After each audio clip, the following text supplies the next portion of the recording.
Solutions ഇനി എന്തിന് വേറെ സൊല്യൂഷൻ. യെസ്, അപ്പോൾ മക്കളെ ഓൾ ഫോർമാറ്റ് എന്ന് കണ്ടിട്ടായിരിക്കും നിങ്ങൾ ഓടി വന്നല്ലേ. കാരണം ഇപ്പൊ ഈ അവസാനത്തെ നിമിഷത്തിൽ നമുക്ക് ഒരുപാട് കാര്യങ്ങളൊന്നും വാരി വലിച്ച് പഠിക്കാനുള്ള സമയമല്ല. അപ്പൊ എത്രയും പെട്ടെന്ന് പഠിക്കാൻ പറ്റുന്ന, എത്രയും എളുപ്പത്തിൽ മാർക്ക് സ്കോർ ചെയ്യാൻ പറ്റുന്ന കാര്യങ്ങൾ പെട്ടെന്ന് അങ്ങോട്ട് പഠിച്ചെടുക്കുക, അത്രേ ഉള്ളൂ അല്ലേ. യെസ്, അപ്പൊ ഈ ഒരു വീഡിയോയിൽ നമുക്ക് വരുന്ന മുഴുവൻ ചോദ്യങ്ങളുടെയും അഥവാ ഡിസ്കോഴ്സസിന്റെ ഫോർമാറ്റ് വളരെ എളുപ്പത്തിൽ വളരെ വേഗത്തിൽ മിസ് സെറ്റ് ആക്കി തരാൻ പോവാണ്. സോ ഇത് പഠിക്കാതെ നിങ്ങൾ എക്സാം ഹാളിൽ പോകരുത്, കാരണം ഇവരില്ലാത്തൊരു ക്വസ്റ്റ്യൻ പേപ്പർ നമുക്കില്ല. Hey okay, yes. അപ്പൊ നമുക്ക് വരുന്ന ആൾക്കാർ എന്ന് പറയുന്നത് letter, diary, post, script, news report, character sketch, ടിപ്പണി അല്ലെ, ഈ രീതിയിലാണ് നമുക്ക് ചോദ്യങ്ങൾ വരാം. അപ്പൊ ഒരു കാര്യം ഉറപ്പാണല്ലോ, ഇവരില്ലാത്ത ചോദ്യ പേപ്പർ ഇല്ല. അപ്പൊ ഇവർ നമുക്ക് പൂർണ്ണമായിട്ടും ആ 4 മാർക്ക് നമുക്ക് നേടിയെടുക്കണമെങ്കിൽ കോണ്ടന്റ് മാത്രം പോരല്ല, അതായത് എന്താണ് അതിൽ അപ്ലൈ ചെയ്യേണ്ടത് മാത്രം അറിഞ്ഞുകൊണ്ട് കാര്യമില്ല, ഫോർമാറ്റ് സെറ്റ് ആയിരിക്കണം, ഫോർമാറ്റ് പെർഫെക്റ്റ് ആയിരിക്കണം. യെസ്, അപ്പൊ നമുക്ക് വളരെ പെട്ടെന്ന് വളരെ സിമ്പിൾ ആയിട്ട് നമുക്ക് ഇതിന്റെ ഫോർമാറ്റ്സ് ഒക്കെ പഠിക്കാം. അപ്പൊ നോക്കണം മക്കളെ, നമ്മൾ ആദ്യം ഡിസ്കസ് ചെയ്യാൻ പോകുന്നത് പത്ര. ലെറ്റർ ഉറപ്പായിട്ടും ചോദിക്കും. ഓക്കെ, അപ്പൊ ലെറ്റർ എന്ന ചോദ്യം കണ്ടു. ലെറ്റർ ആർക്കാണ് എഴുതുന്നത്, ഏത് ചാപ്റ്റർ ആണെന്നൊക്കെ നമ്മൾ മനസ്സിലാക്കി കഴിഞ്ഞു. ദെൻ നമ്മൾ ആദ്യം ചെയ്യേണ്ട സ്റ്റെപ്പ് എന്ന് പറയുന്നത് ഇതാണ്. ഓക്കെ, ഇതാണ് ലെറ്ററിന്റെ ഫോർമാറ്റ് എന്ന് പറയുന്നത്. മിസ്സിന്റെ കൂടെ തന്നെ പഠിക്കാൻ നമുക്ക് ഒരുപാട് സമയമില്ല, ഉള്ള സമയം നമ്മൾ അടിപൊളിയായിട്ട് പഠിക്കാം. ആദ്യം തന്നെ എന്ത് ചെയ്യുക, മിസ് ഒരു കാര്യം പറയാം, നമ്മൾ സാധാ എക്സാം ഹാളിലേക്ക് പോകുന്ന മാതിരി പോകരുത്. സ്കെയില്, പെൻസിൽ, റബ്ബർ, എന്തൊക്കെ സാധനങ്ങളുണ്ടോ അതൊക്കെ കൊണ്ടുപോയിക്കോളാം. നമുക്ക് ആരോടും കടം ചോദിക്കാൻ പറ്റൂല, അവിടെ നിൽക്കുന്ന ടീച്ചേഴ്സ് അതിന് സമ്മതിക്കില്ല. ഓക്കെ, അപ്പോൾ അതൊക്കെ കൊണ്ടുപോയിക്കോളാം. അപ്പോൾ അതിനൊരു സ്കെയിൽ എടുക്കുക, പെൻസിൽ എടുക്കുക, ദെൻ ഒരു ബോക്സ്, അടിപൊളിയായിട്ട് ഒരു ബോക്സ് എടുക്കുക. കൂളായിട്ട് കണ്ടാൽ മതി കേട്ടോ. മിസ് ഇങ്ങനെ തിടുക്കം പിടിച്ച് പറയുന്നുണ്ടെന്ന് വിചാരിച്ചിട്ട് നിങ്ങൾ ടെൻഷൻ അടിക്കേണ്ട. വളരെ കൂളായിട്ട് വളരെ മൈൻഡ് റിലാക്സ് ചെയ്തിട്ട് കണ്ടാൽ മതി. മിസ്സിൻ്റെ കൂടെ തന്നെ നിങ്ങൾക്കിത് പഠിക്കാം പറ്റൂ കേട്ടോ. ഓക്കെ, അപ്പൊ ആദ്യം തന്നെ ഒരു ബോക്സ് വരയ്ക്കുക. ബോക്സ് വളരെ നിർബന്ധമാണ് കേട്ടോ, ബോക്സ് നിർബന്ധമായിട്ടുള്ള കാര്യമാണ്. തമാശയ്ക്ക് അല്ലാട്ടോ ബോക്സ് വരയ്ക്കണം. ഓക്കെ, അത് കഴിഞ്ഞിട്ട് നമ്മൾ ആദ്യം ചെയ്യേണ്ട ഫസ്റ്റ് സ്റ്റെപ്പ് എന്ന് പറയുന്നത് എന്താണ്, നമ്മൾ നമ്മൾ ഒരു ബോക്സ് വരച്ച് റൈറ്റ് സൈഡിൽ മുകളിലായിട്ട് പ്ലേസ് കൊടുക്കുക. സ്ഥാൻ എന്ന് എഴുതുക, അതിനുശേഷം താരീഖ് എന്ന് എഴുതുക. ഒരിക്കൽ പോലും നിങ്ങൾ എന്ത് എഴുതുക, നിങ്ങളുടെ സ്ഥലപ്പേര് നിങ്ങൾ എഴുതി വെക്കരുത്. പബ്ലിക് എക്സാമിന് അറിയാലോ, നിങ്ങളുടെ പേര്, നിങ്ങളെ അറിയപ്പെടുന്ന, നിങ്ങളെ ഐഡന്റിഫൈ ചെയ്യാൻ പറ്റുന്ന ഒരു കാര്യവും നിങ്ങളുടെ ആൻസർ ഷീറ്റിൽ ഉണ്ടാവാൻ പാടില്ല. അതുകൊണ്ട് നിങ്ങൾ എന്ത് ചെയ്യുക, സ്ഥാൻ താരീഖ് എന്ന് എഴുതി വെച്ചാൽ മതി. നിങ്ങൾ ഏതാണ് സ്ഥലം എന്നൊന്നും എഴുതേണ്ട ആവശ്യമില്ല. അപ്പൊ ആദ്യത്തെ സ്റ്റെപ്പ് എന്ന് പറയുന്നത് ഒരു ബോക്സ് വരയ്ക്കുക, റൈറ്റ് സൈഡിൽ മുകളിലായിട്ട് സ്ഥാൻ താരീഖ്. നേരെ ഓപ്പോസിറ്റ് നമ്മൾ എഴുതുന്ന ലെറ്റർ, അതായത് നമ്മൾ ഒരാൾക്ക് ലെറ്റർ എഴുതുന്നുണ്ടല്ലോ അല്ലേ, അപ്പൊ ആ ആളിന്ന് സന്തോഷിപ്പിച്ചാൽ മതി. എങ്ങനെ, പ്രിയ മിത്ര എന്ന് കൊടുക്കാം. ഓക്കെ, അപ്പൊ ആർക്കാണോ എഴുതുന്നത് അവരുടെ പേരുണ്ടെങ്കിൽ നമുക്ക് പ്രിയ കഴിഞ്ഞിട്ട് എന്ത് ചെയ്യാം, അവരുടെ നെയിം കൊടുക്കാം. പക്ഷേ നിങ്ങളെ പേരുണ്ടെങ്കിലും പ്രിയ മിത്ര എന്ന് എഴുതുന്നതിന് പ്രശ്നമൊന്നുമില്ല. ഓക്കെ, അത് കഴിഞ്ഞിട്ട് നമ്മളിപ്പോൾ എന്തെങ്കിലും ഒരു കാര്യം പറയാൻ വേണ്ടി ലെറ്റർ എഴുതായിരിക്കും. പക്ഷെ ആ ലെറ്റർ നേരിട്ട് ആ ലെറ്ററിന്റെ വിഷയത്തിലേക്ക് അങ്ങ് കടക്കരുത്. അതിനു മുമ്പ് അവരൊന്ന് സന്തോഷിപ്പിക്കുക, സുഖിപ്പിക്കുക. എന്താ, സുഖാണോ, എനിക്കിവിടെ സുഖാണ് കേട്ടോ എന്ന് പറയാം. വെറുതെ ഒരു കാര്യമില്ല, എന്നാലും ചുമ്മാ അങ്ങോട്ട് പറഞ്ഞേക്കാം. ഓക്കെ, അപ്പൊ നമ്മൾ ആദ്യം പറയേണ്ടത് എന്താണ്, തും കെസേ ഹോ, മിസ്സിന്റെ കൂടെ തന്നെ പഠിക്കാട്ടോ. തും കെസേ ഹോ, നിനക്ക് സുഖമാണോ. മേ യഹാം കുശൽ സേഹും, ഞാനിവിടെ ഹാപ്പി ആയിട്ടിരിക്കുന്നുണ്ട്. ഓക്കെ, അത് കഴിഞ്ഞിട്ട് നമ്മൾ എന്തെങ്കിലും ഒരു കാര്യം പറയാനായിരിക്കല്ലോ ഈ ലെറ്റർ എഴുതുന്നത് അല്ലേ. അപ്പൊ അത് അങ്ങോട്ട് പറയാം, എന്താ, ഏക് ബാത് ബതാനെ കെ ലിയേ, ഒരു കാര്യം പറയാൻ വേണ്ടിയാണ്. മേ യേ പത്ര ലിഖ്താ ഹൂം, ഞാൻ ഈ ലെറ്റർ എഴുതുന്നത്. മതി, ഇത്ര പറഞ്ഞാൽ മതി. ഓക്കെ, അത് കഴിഞ്ഞിട്ട് എന്താണോ നമ്മളുടെ ക്വസ്റ്റ്യൻ പേപ്പറിൽ പറഞ്ഞത്, നമ്മുടെ ക്വസ്റ്റ്യനിൽ പറഞ്ഞ കാര്യം എന്താണോ അതെന്ത് ചെയ്യുക, വളരെ ഇമ്പോർട്ടൻ്റ് ആയിട്ടുള്ള കാര്യങ്ങൾ മാത്രം എഴുതാം. ഓക്കെ, അത് കഴിഞ്ഞിട്ട് എങ്ങനെയാണ് നോക്കിക്കേ, വാപ്പസി പത്രക്ക് ഇന്തസാർ മേ, നോക്കുക ഞാൻ മറുപടി പ്രതീക്ഷിക്കുന്നുണ്ട് കേട്ടോ എന്ന് പറയാം. വാപ്പസി പത്രക്ക് ഇന്തസാർ മേം എന്ന് പറയാം. സസ്നേഹ് വിത്ത് ലവ്, നമ്മളിവിടെ എഴുതേണ്ടത് ഏതാണ്, ഫ്രം അഡ്രസ് ആണ്. അതായത് ആരാണോ എഴുതുന്നത്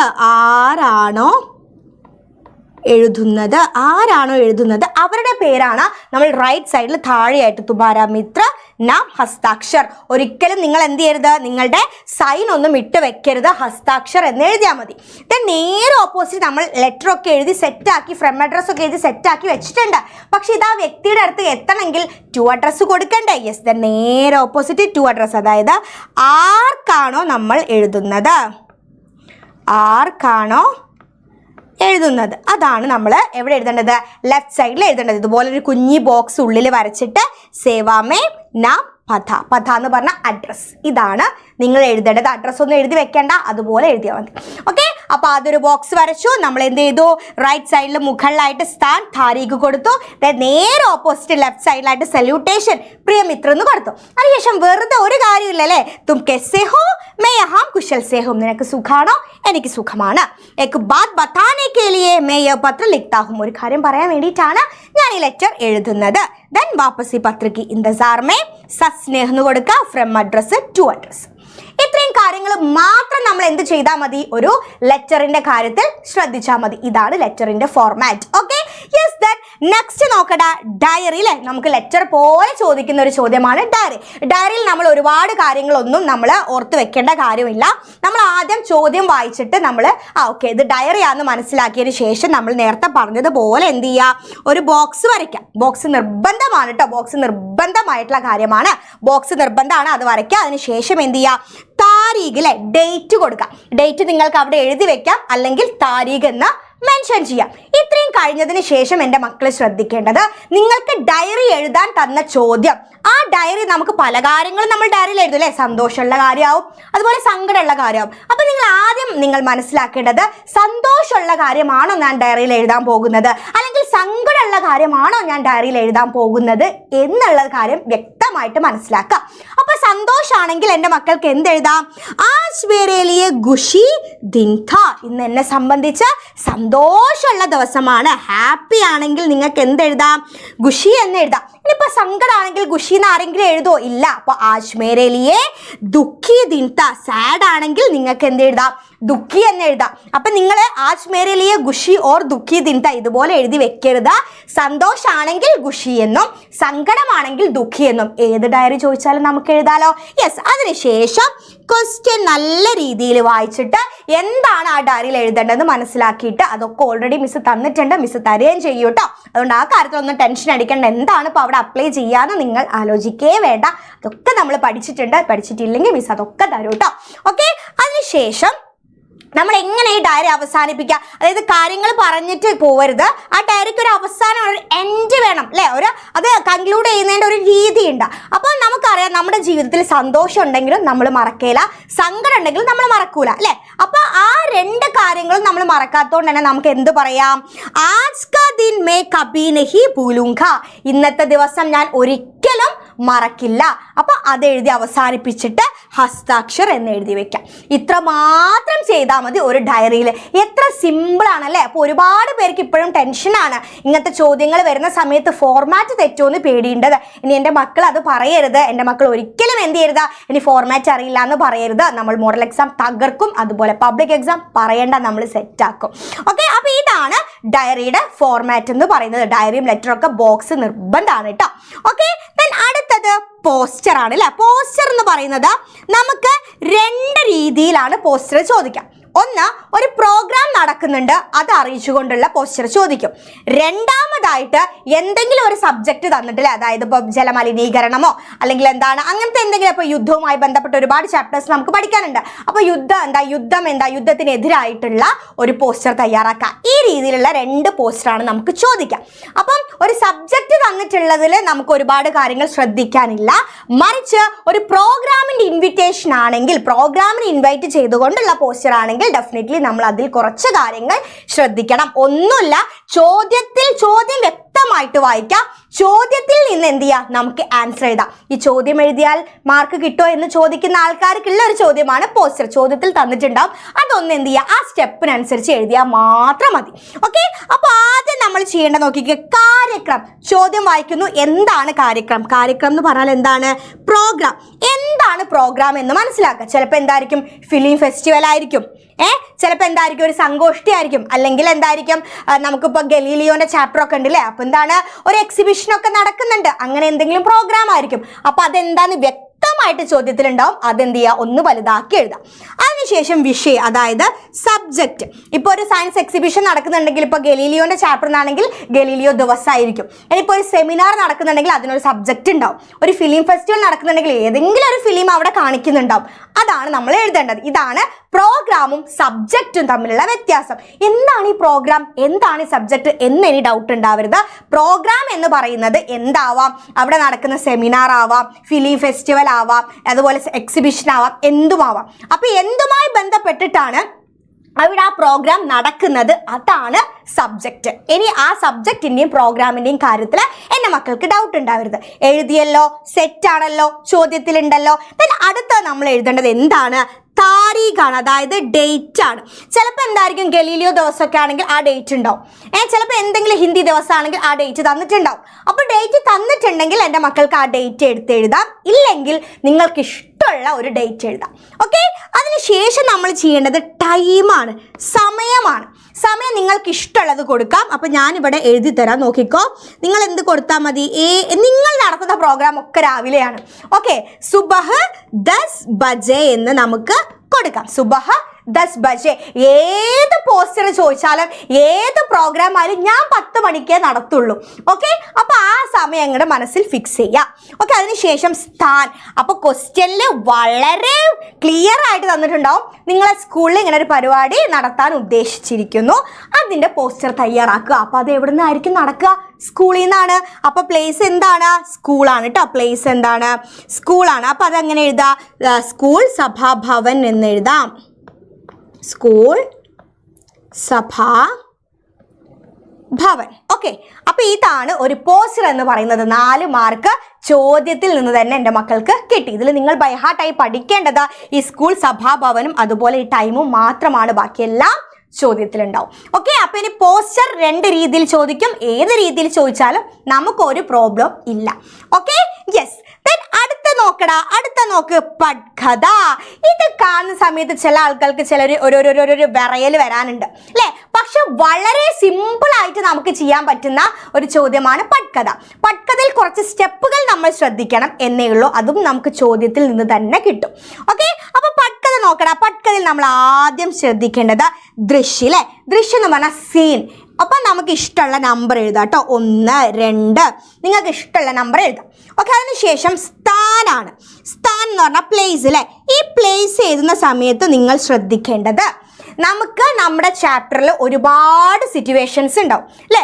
ഒരുപാട് കഥാപാത്രങ്ങളുണ്ട്, ഒരുപാട് സിറ്റുവേഷൻസ് ഉണ്ട്. അപ്പം നമുക്ക് തന്ന പാരഗ്രാഫ് എവിടെ വെച്ചാണോ നടക്കുന്നത്, ചിലപ്പോൾ എന്താ, ഇപ്പം ഗിടുക്കി എന്ന് പറഞ്ഞ ഒരു എക്സാമ്പിൾ പറയുകയാണെ, ഗിടുക്കി എന്ന് പറഞ്ഞ ചാപ്റ്ററിൽ നിന്നാണ് നമുക്ക് ചോദ്യം വരുന്നെങ്കിൽ ട്രെയിനിനകത്ത് നിന്നാണ് അല്ലേ? അപ്പം നമുക്ക് എന്താ, ട്രെയിനിൻ്റെ അകത്തുള്ള കാര്യം നമുക്ക് പറയാം. ഓക്കെ, ഇനിയിപ്പോൾ റെയിൻ ബസേറേമേ എന്ന് പറഞ്ഞ ചാപ്റ്ററിൽ നിന്നാണെങ്കിൽ നമുക്ക് അവിടെ എന്താണ്, ആ അമ്പലത്തിൻ്റെ പുറത്തുള്ള കാര്യമുണ്ട്, അതുപോലെ അവർ കിടന്നുറങ്ങുന്ന കാര്യമുണ്ട്. അപ്പം അത് രണ്ടും 2 സ്ഥലത്താണ് നടക്കുന്നത് അല്ലേ? അപ്പം ആ ഒരു സിറ്റുവേഷൻ മനസ്സിലാക്കിയിട്ട് എന്ത് ചെയ്യുക, എൻ്റെ മക്കള് ആ സ്ഥലം എഴുതാം. ഓക്കെ, ഗറെന്ന് നിങ്ങൾ എഴുതിക്കോ, അല്ലെങ്കിൽ പുറത്തുള്ള ഏതെങ്കിലും സ്ഥലം എഴുതിക്കോ, അതൊന്നും ഒരു വിഷയമേ അല്ല. ഓക്കെ, അതിനുശേഷം സമയം ഞാൻ നേരത്തെ പറഞ്ഞല്ലോ, ടൈം ഞാൻ നേരത്തെ പറഞ്ഞല്ലോ. നിങ്ങൾക്ക് സുബഹ് എഴുതാം, ദോപ്പഹർ എഴുതാം. ഞാനിവിടെ എഴുതി തരാം കേട്ടോ. സുബഹ് മോർണിംഗ് ആണെങ്കിൽ നിങ്ങൾക്ക് സുബഹ് എഴുതാം. ഇനി ഉച്ചയ്ക്കാണെങ്കിൽ നിങ്ങൾക്ക് ദോപ്പഹർ എന്നെഴുതാം. ഇനി ഈവനിങ് ആണെങ്കിൽ നിങ്ങൾക്ക് ഷാം എഴുതാം. രാത്രിയാണെങ്കിൽ രാത്ത് എഴുതാം. ഓക്കെ, ഇത്രയും കാര്യങ്ങൾ എന്ത് ചെയ്യാം, എൻ്റെ മക്കൾക്ക് എഴുതാം. ഓക്കെ, അതിനുശേഷം നിങ്ങൾ എഴുതേണ്ടത് എന്താണ്, ക്യാരക്ടേഴ്സ് ആണ് കേട്ടോ. ക്യാരക്ടേഴ്സ് ആണ്. ഇതിൽ നിങ്ങൾ ശ്രദ്ധിക്കേണ്ടത്, നമ്മുടെ ചാപ്റ്ററിൽ ഒരുപാട് ക്യാരക്ടേഴ്സ് ഉണ്ടാവും അല്ലേ? ഒരുപാട് ക്യാരക്ടേഴ്സ് നമ്മുടെ ചാപ്റ്ററിൽ ഉണ്ടാവും. പക്ഷേ നിങ്ങൾക്ക് തന്ന പാരഗ്രാഫ്, ഈ പാരഗ്രാഫുമായി ബന്ധപ്പെട്ടിട്ടുള്ളത് പഠ്കഥ എഴുതാനാണ് പറഞ്ഞത് അല്ലേ? ഈ ഒരു പാരഗ്രാഫിനെ ആസ്പദമാക്കി പഠ്കഥ എഴുതുക എന്നാണ് നമ്മളുടെ ചോദ്യം. അപ്പം നമ്മൾ എഴുതേണ്ടത് ആ പാരഗ്രാഫിലെ സംഭവത്തിൽ ഏതൊക്കെ ക്യാരക്ടേഴ്സ് ആണോ ഉള്ളത് അവരുടെ പേരാണ്. ഒരിക്കലും നിങ്ങളുടെ ചാപ്റ്റേഴ്സിലുള്ള മുഴുവൻ ക്യാരക്ടേഴ്സിന്റെ പേരല്ല. ഞാൻ വീണ്ടും എൻ്റെ മക്കളെ ഓർമ്മപ്പെടുത്താണ്, നിങ്ങൾ ചെയ്യേണ്ടത് നിങ്ങൾക്ക് തന്ന പാരഗ്രാഫിലുള്ള ക്യാരക്ടേഴ്സ് ആരാണ് അവരുടെ പേര് മാത്രം എന്ത് ചെയ്താൽ മതി, നിങ്ങൾ എഴുതിയാൽ മതി. ഓക്കെ, ഇപ്പൊ പരിയിലടിക്കുക എന്ന് പറഞ്ഞ ചാപ്റ്ററിൽ നമുക്കറിയാം ഹർമൻ ഉണ്ട്, ഹർമന്റെ അമ്മയെ കുറിച്ച് പറയുന്നുണ്ട്, ബ്രദേഴ്സിനെ കുറിച്ച് പറയുന്നുണ്ട്, ഹർമന്റെ ഫ്രണ്ടിനെ കുറിച്ച് പറയുന്നുണ്ട്, റോമേനെ കുറിച്ച് പറയുന്നുണ്ട്. പക്ഷേ ഇവർ തമ്മിലുള്ള ഒരു ഭാഗം തന്നിട്ട് നിങ്ങളോട് പട്കഥ എഴുതാൻ തന്നാൽ അവിടെ ഹർമനും റോമയും മാത്രമേ ഉള്ളൂ, അല്ലാണ്ട് അതിലുള്ള മുഴുവൻ ക്യാരക്ടേഴ്സിന്റെ പേര് എഴുതണ്ട. ഓക്കെ, അതിനുശേഷം നിങ്ങൾ എഴുതേണ്ടത് ഞാൻ പറഞ്ഞുതരാം, ശ്രദ്ധിച്ചോളൂ. നിങ്ങൾ ക്യാരക്ടറിൻ്റെ പേരെഴുതി. ഓക്കെ, ഇപ്പോൾ 2 ക്യാരക്ടർ ഉണ്ട് കേട്ടോ. അപ്പോൾ ഒന്നാമത്തെ ക്യാരക്ടറിൻ്റെ പേരെഴുതി, രണ്ടാമത്തെ ക്യാരക്ടറിൻ്റെ പേരെഴുതി. ഇനി നിങ്ങൾ ചെയ്യേണ്ട കാര്യം എന്ന് പറയുന്നത്, ഉംറ് എന്ന് പറഞ്ഞാൽ എന്താണ്, ഏജ് ആണ്.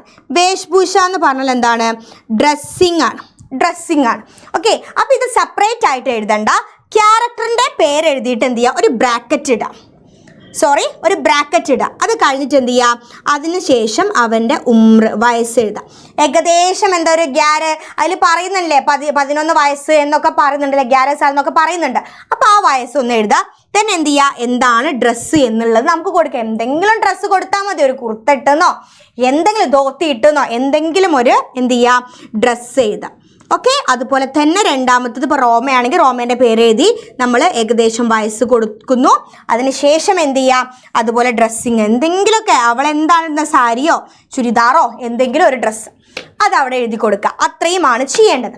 അത് കഴിഞ്ഞിട്ട് അടുത്ത സ്റ്റെപ്പ് എന്ന് പറയുന്നത് വാതാവരൺ എന്ന് വെച്ചാൽ അവിടെ എന്താണ് നടക്കുന്നത്. ആ പാരഗ്രാഫ് വായിച്ചാൽ നമുക്കറിയാം എന്താണ് അവിടെ നടക്കുന്നത്. അതെന്ത് ചെയ്യുക, ജസ്റ്റ് ഒരു ബ്രാക്കറ്റിൽ ഒരൊറ്റ സെൻറ്റൻസ് ആയിട്ട് ഇന്ന സംഭവമാണ് അവിടെ നടക്കുന്നതെന്ന് എഴുതാം. അതിനുശേഷം ഇതെല്ലാം നമുക്ക് ചോദ്യത്തിൽ നിന്ന് കിട്ടും. അടുത്തതാണ് എന്ത്, സംവാദം. അതായത് ഈ ക്യാരക്ടേഴ്സ് തമ്മിലുള്ള സംഭാഷണം. ഈ ഒരു സന്ദർഭവുമായി ബന്ധപ്പെട്ട് അവർ തമ്മിലുള്ള സംഭാഷണം. മിനിമം 3 പേര്, അതായത് ഒരു 6 ഡയലോഗ് നിങ്ങൾ എഴുതിയാൽ മതി. ഓക്കെ, അപ്പോൾ അത്രയും കാര്യങ്ങളാണ് പട്കഥയിൽ നിങ്ങൾ എഴുതേണ്ടത്. ആദ്യം ദൃശ്യ 1, 2 നിങ്ങൾക്ക് എഴുതാം. സ്ഥാൻ, ഏതാണ് സ്ഥലം, ഘർ, എന്ത് വേണമെങ്കിലും നിങ്ങൾക്ക് എഴുതാം. സ്കൂളാണെങ്കിൽ സ്കൂൾ കൊടുക്കുക. then അതിനുശേഷം സമയ്, സുബഹോ ദോപഹറോ ഷാമോ രാത്തോ ഏതെങ്കിലും കൊടുക്കുക. then ക്യാരക്ടേഴ്സ്, ആ തന്ന സന്ദർഭത്തിലുള്ള ക്യാരക്ടേഴ്സ് ഏതാണോ അവരുടെ പേരെഴുതുക. then ബ്രാക്കറ്റിൽ അവരുടെ വയസ്സും ഒരു ഡ്രസ്സിങ്ങും എഴുതാം. ഓക്കെ, അതിനുശേഷം വാതാവരൺ, അവിടെ എന്താണ് നടക്കുന്നത്.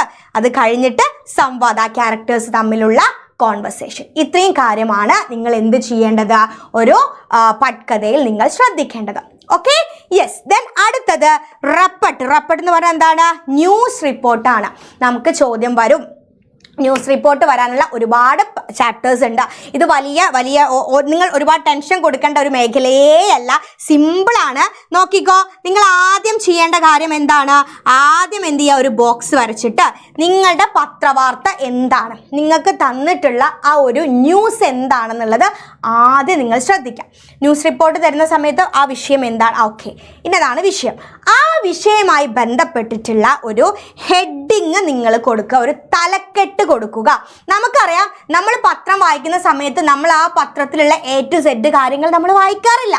പക്ഷേ ആ ഹെഡ്ലൈൻ വായിക്കുന്ന സമയത്ത് നമുക്ക് മനസ്സിലാവും താഴോട്ട് എന്താണ് ഉള്ളതെന്ന്, അല്ലേ? അപ്പം നിങ്ങൾക്ക് തന്ന വിഷയവുമായി ബന്ധപ്പെട്ട് ഒരു സിമ്പിൾ ആയിട്ടുള്ള ഒരു ഹെഡിങ് കൊടുക്കുക. അതിനുശേഷം സ്ഥാൻ, ഒരു സ്ഥലം മെൻഷൻ ചെയ്യാം. ഏതെങ്കിലും ഒരു സ്ഥലത്തിൻ്റെ പേര് നിങ്ങൾ മെൻഷൻ ചെയ്തതിന് ശേഷമാണ് എന്ത് ചെയ്യേണ്ടത്, ക്വസ്റ്റ്യനിൽ എന്താണോ പറഞ്ഞത് ആ രീതിയിൽ നിങ്ങൾ എന്ത് ചെയ്യുക, സെൻറ്റൻസ് എഴുതുക. ഓക്കെ, അപ്പോൾ ഇത്ര ശ്രദ്ധിച്ചാൽ മതി. ഒരു ബോക്സ് വരയ്ക്കുക, ഒരു ഹെഡിങ് കൊടുക്കുക, ഒരു സ്ഥാൻ കൊടുക്കുക. ഇത്രയും കാര്യങ്ങൾ മാത്രമാണ് ന്യൂസ് റിപ്പോർട്ടിൽ നിങ്ങൾ ശ്രദ്ധിക്കേണ്ടത്. ഇത് ശ്രദ്ധിച്ചാൽ നിങ്ങൾക്ക് 4 മാർക്കാണ് കിട്ടാൻ പോകുന്നത്. ഓക്കെ, ഇപ്പൊ ഗലീലിയോന്റെ ചാപ്റ്ററിൽ ഗലീലിയോ എന്താണ് അത് കണ്ടുപിടിച്ചു, അതായത് ചന്ദ്രൻ ചലിക്കുന്നില്ല എന്നുള്ളത് കണ്ടുപിടിച്ചു. ജസ്റ്റ് ഒരു എക്സാമ്പിൾ പറയാം. അപ്പൊ അതെന്ത് ചെയ്യുക, പിറ്റേഴ്സ് എന്ത് ചെയ്യാണ്, ഒരു കുട്ടി ഇത് കണ്ടുപിടിച്ചു എന്നുള്ള രീതിയിൽ വരുന്ന സമയത്ത് എന്ത് ചെയ്യുക, നിങ്ങൾക്ക് അതുമായി ബന്ധപ്പെട്ട ഒരു അട്രാക്റ്റീവ് ആയിട്ടുള്ള ഗലീലിയോനെ കുറിച്ചുള്ള ഒരു ഹെഡിങ് കൊടുക്കുക. സ്ഥലം ഏതാണ്, സ്ഥലം എന്നുള്ള ഇറ്റലി ആണെങ്കിൽ ഇറ്റലി ഏതെങ്കിലും ഒരു സ്ഥലം കൊടുക്കുക. ഓക്കെ, അപ്പൊ അത്രയേ ഉള്ളൂ റിപ്പോർട്ടിന്റെ കാര്യത്തിൽ നിങ്ങൾ ശ്രദ്ധിക്കേണ്ടത്. ഓക്കെ, ദെൻ അടുത്ത ചോദ്യം നോക്കടാ, ചരിത്രകഥ ടിപ്പണി അഥവാ ക്യാരക്ടർ സ്കെച്ച്. നമുക്ക് ഒരുപാട് ക്യാരക്ടേഴ്സ് ഉണ്ട്, അല്ലെ? ഏത് ചാപ്റ്ററിന് വേണമെങ്കിലും നമ്മളോട് ക്യാരക്ടർ സ്കെച്ച് ചോദിക്കാം. ഒരു ക്യാരക്ടർ സ്കെച്ച് എഴുതുന്ന സമയത്ത് നിങ്ങൾ ശ്രദ്ധിക്കേണ്ടത് ഇത്ര മാത്രമേ ഉള്ളൂ. നോക്ക, എന്താണ് ഇപ്പോൾ അവിടെ തന്നിരിക്കുന്നത്, അല്ലേ? നോക്കടാ, കി മഷ്ഹൂർ കഹാനി, ദെൻ മുഖ്യപാത്ര, ഇങ്ങനെ രണ്ടെണ്ണം തന്നത്. അപ്പോൾ നമ്മൾ എഴുതേണ്ടത്, നമ്മളോടിപ്പോൾ ഹർമനെ കുറിച്ച് ഞാനൊരു എക്സാമ്പിൾ നിങ്ങൾക്ക് പെട്ടെന്ന് മനസ്സിലാവാൻ വേണ്ടി പറയുകയാണെ. ഹർമനെ കുറിച്ചാണെങ്കിൽ ഹർമൻ്റെ ചാപ്റ്റർ ഏതാണ്? പരിയിലടുക്കി അല്ലേ? അപ്പോൾ പരിയിലടുക്കിയിൽ അതായത് ഇന്ന കവിയുടെ പ്രശസ്ത കഹാനിയായിട്ടുള്ള കഹാനിയുടെ പേര് എഴുതുക. ഇതിലെ പ്രധാനപ്പെട്ട ക്യാരക്ടറാണ് ഇന്നാള്. അതായത് നോക്കിക്കോ, ഞാൻ ഇവിടെ എഴുതി തരാം. കവിയുടെ പേര് എഴുതുക. ഓക്കെ, കവിയുടെ ഫേമസ് കഹാനി ആയിട്ടുള്ള കവിയുടെ പേരാണ് ഇവിടെ എഴുതേണ്ടത്. കവിയുടെ പേര് ഇവിടെ എഴുതേണ്ടത് കവിയുടെ പേരാ. കവിയുടെ പേര് ഇന്ന കവിയുടെ മഷ്ഹൂർ കഹാനി, ഫേമസ് കഹാനി ആയിട്ടുള്ള കഥയുടെ പേര്. ഓക്കെ, കഥയുടെ പേര് പറഞ്ഞു. അതിലെ മുഖ്യ കഥാപാത്രമാണ്. എന്നിട്ട് എന്ത് ചെയ്യാം? കഥാപാത്രത്തിൻ്റെ